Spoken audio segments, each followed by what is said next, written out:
Today we are going to discuss immunological memory. हमने humoral immunity पढ़ी।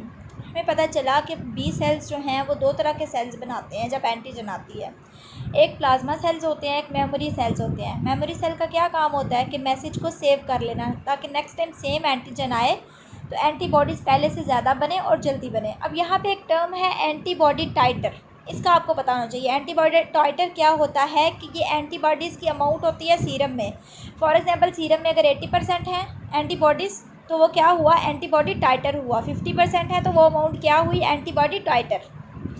अब दो तरह का रिस्पॉन्स होता है एंटीबॉडीज़ का ड्यूरिंग इन्फेक्शन।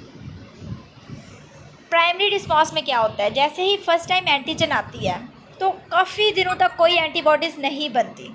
उसके बाद आस्ता आस्ता क्या होता है, एंटीबॉडीज़ की अमाउंट ज़्यादा होती जाती है। पहले IgM बनती है, उसके बाद इम्यूनोग्लोबुलिन G जो है वो बनती है।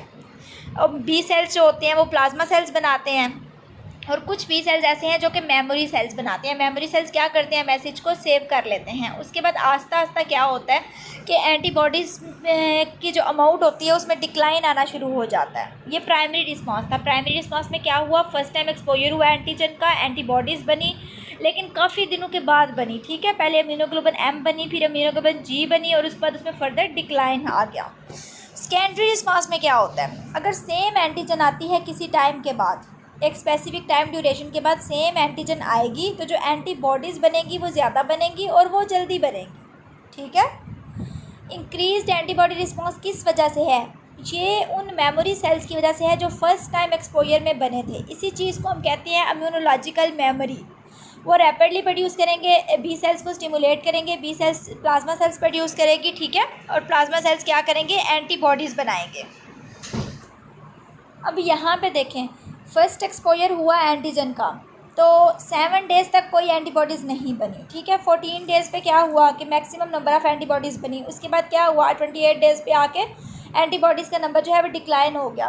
लेकिन उसके बाद सेकंड एक्सपोजर हुआ है तो फिर देखें एंटीबॉडीज़ ज़्यादा तादाद में बनी हैं, 10 की पावर 4 तक जा रही हैं एंटीबॉडीज़। ठीक है, ज़्यादा तादाद में बनी है और बनी भी जल्दी है। जैसे ही एक्सपोजर हुआ है फ़ौरन से एंटीबॉडीज़ बनना शुरू हो गई हैं। जबकि प्राइमरी रिस्पांस में क्या हुआ था कि एंटीबॉडीज़ कुछ दिन तक, फर्स्ट 7 डेज़ तक तो एंटीबॉडीज़ बनी ही नहीं थी। ठीक है, तो इम्यूनोलॉजिकल मेमोरी की हेल्प से क्या होता है, एंटीबॉडीज़ का रिस्पॉन्स फास्टर होता है और टाइटर भी ज़्यादा होता है।